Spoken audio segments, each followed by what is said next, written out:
Bab 409. Di depan gerbang dewa, satu jari langsung menghancurkan jiwa. Di dalam mansion, ekspresi Fadli Dugu dan yang lainnya benar-benar sangat tidak enak dipandang. Namun, tidak ada yang berani keluar. Saat ini Mileye dapat dikatakan merupakan keberadaan yang tak terkalahkan setelah mengenakan setelan dewa. Bahkan Master Alam Tiada Batas pun bukan tandingannya. Di aula, tidak ada orang yang melampaui alam tiada batas. Menunggu. Sekarang yang bisa mereka lakukan hanya menunggu kedatangan Master dari keluarga Gu. Di luar mansion, di tempat tersembunyi, Mileye berdiri dengan tenang, bahkan jika seseorang lewat di depannya, juga tidak akan menyadari keberadaannya. Aura Chaos. Mileye menyadari kalau dia menjadi lebih kuat, aura Chaos juga akan menjadi lebih kuat.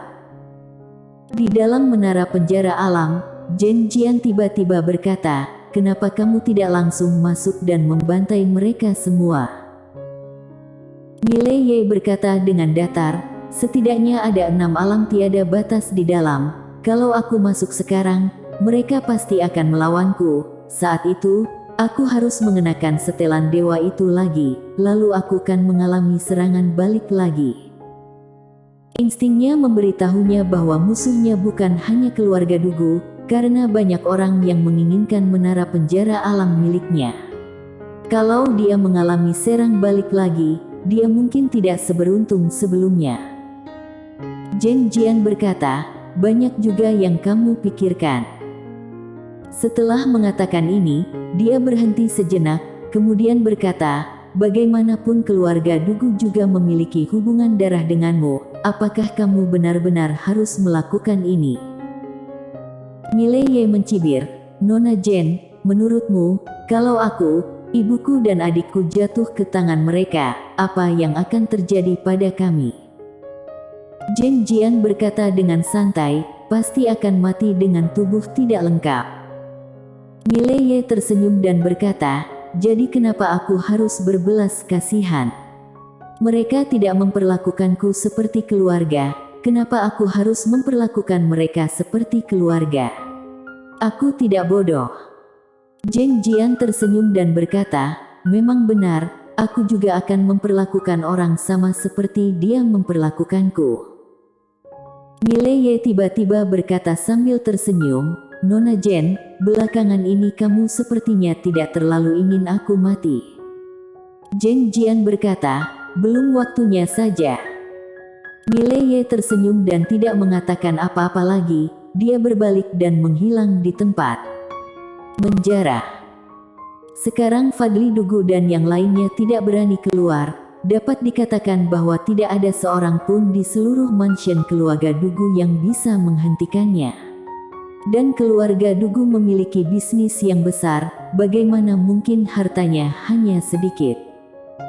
Tak lama setelah itu, Mileye mulai menggila mencari pusaka keluarga Dugu. Setelah beberapa saat, Mileye sedikit mulai emosi. Di keluarga Dugu, Mileye mendapatkan 3 pusaka tingkat suci, sebuah tombak panjang, sebuah tali panjang dan sebuah belati patah. Ketiga benda itu semuanya tingkat suci. Selain itu, Mileye memperoleh kristal murni ungu sebanyak 10 juta lebih, ditambah yang sebelumnya, dia sekarang memiliki lebih dari 15 juta kristal murni ungu. Kekayaan ini bisa dikatakan sudah sangat banyak. Barang-barang lain yang Mileye ambil juga tak terhitung jumlahnya, meskipun setiap barang tidak begitu berharga, kalau semuanya dikumpulkan, itu juga merupakan nilai yang lumayan besar. Menjarah dengan mempertaruhkan nyawa. Mileye kali ini bisa dibilang menjarah dengan mempertaruhkan nyawa. Setelah selesai menjarah, Mileye hendak pergi diam-diam. Pada saat ini, 3 tekanan tak terlihat tiba-tiba muncul di atas mansion keluarga Dugu. Dengan munculnya 3 tekanan ini, kekuatan tak terlihat tiba-tiba mulai menyapu setiap sudut mansion keluarga Dugu. Merasakan hal ini, raut wajah Mileye sedikit berubah. dia hendak mundur secara diam-diam, tapi pada saat ini, kekuatan itu tiba-tiba menyapu dirinya. Namun, kekuatan itu tidak merasakan keberadaannya. Melihat ini, Mileye menghela napas lega. Pada saat ini, Zhen Jian tiba-tiba berkata, "Apa yang membuatmu gugup? Aura Chaos ini juga merupakan artefak benda ilahi. Bagaimana orang-orang ini bisa menyadarinya?" Mileye sedikit mengangguk, "Aku mengerti." Setelah selesai bicara, Mileye mundur secara diam-diam. "Kamu tidak membunuh Fadli Dugu dan yang lainnya. Membunuh dibagi menjadi membunuh dengan cepat dan perlahan. Aku ingin membunuh dengan perlahan. Kamu jelas sudah tahu tidak bisa menang, jadi mau kabur. Aku jamin, keluarga Dugu pasti akan binasa." Pintu ruangan tiba-tiba terbuka dan seorang tetua berjubah putih masuk ke dalam. Setelah melihat tetua berjubah putih ini, Fadli Dugu yang duduk di kursi depan merasa lega.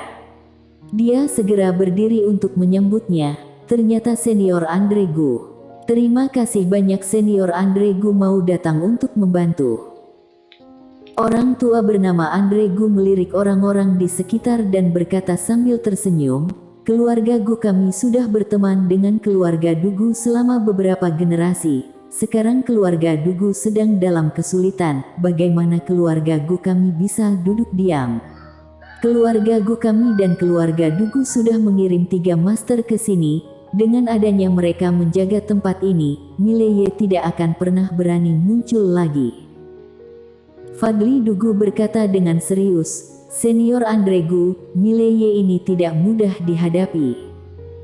Andre Gu tersenyum tipis, "Aku tahu, tapi selama dia berani muncul, dia pasti akan mati." Fadli Dugu tersenyum dan berkata, "Baguslah kalau begitu." Andre Gu juga tersenyum, tapi senyumannya sedikit aneh. Mileye kembali ke Infernal Purgatory.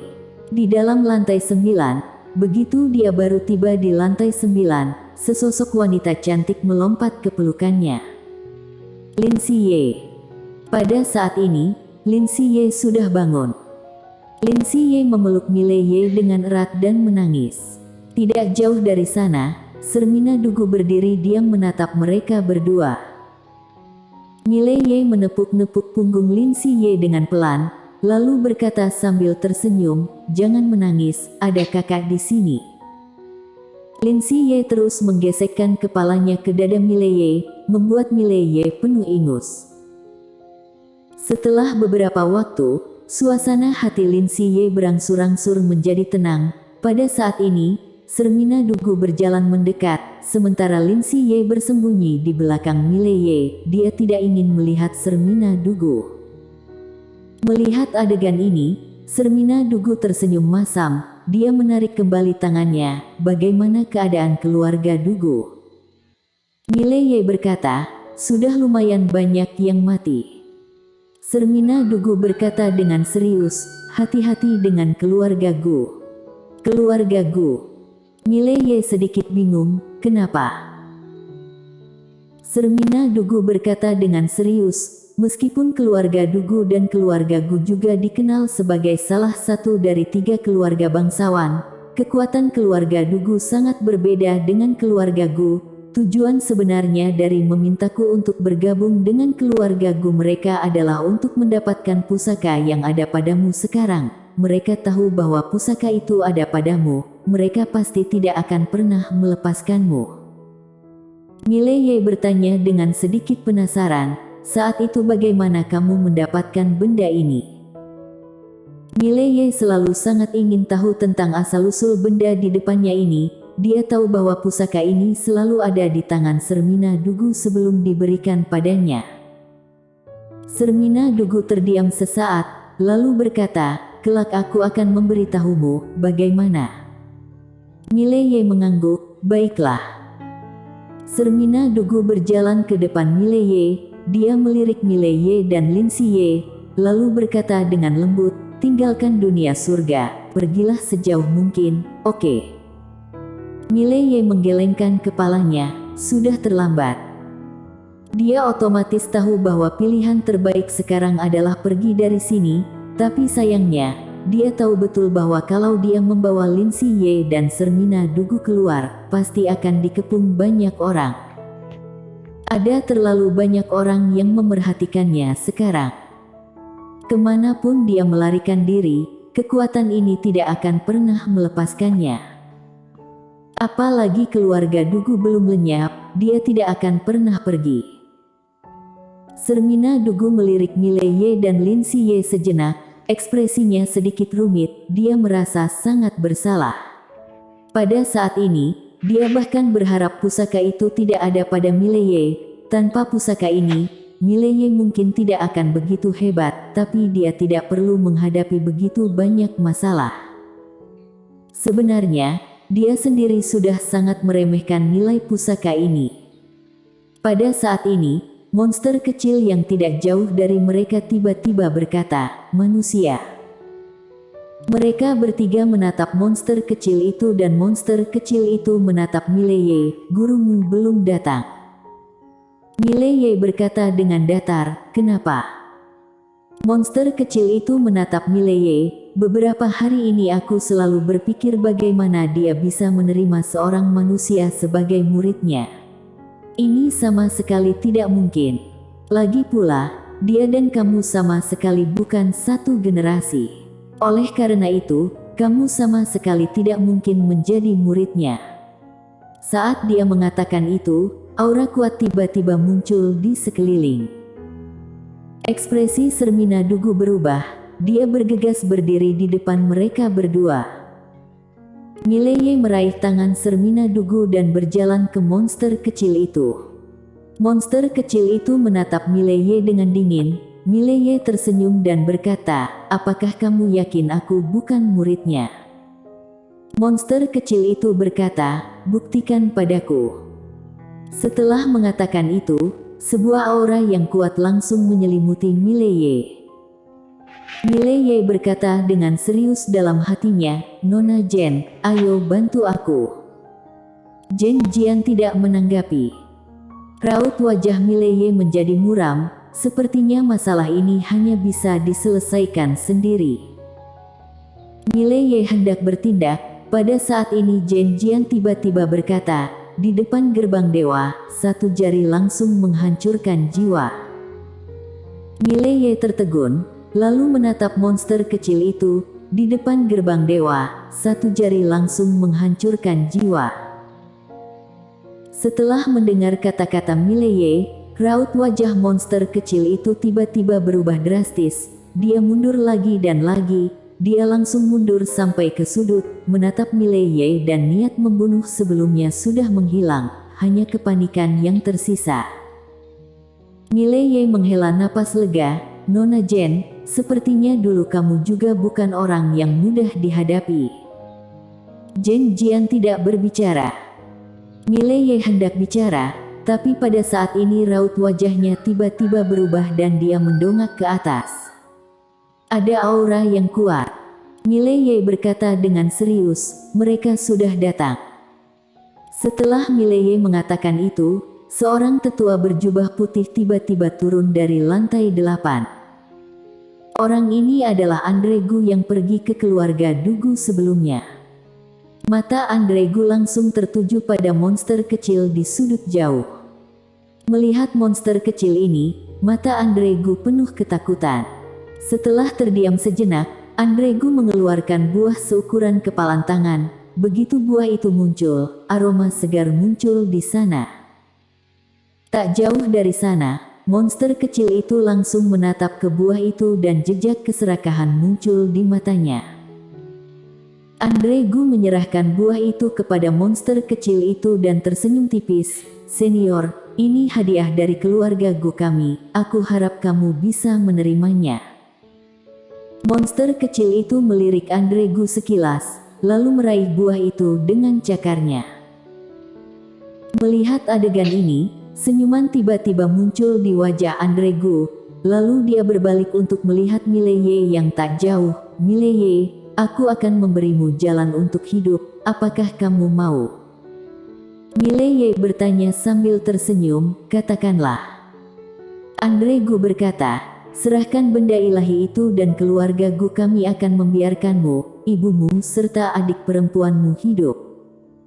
Mile Ye berpikir sejenak, lalu menggelengkan kepalanya, tidak, karena kalian pasti tidak akan membiarkan kami hidup. Andre Gu sedikit menyipitkan matanya, sepertinya kamu memilih mati. Setelah mengatakan itu, tangan kanannya terentang dan kekuatan yang kuat berkumpul di telapak tangannya.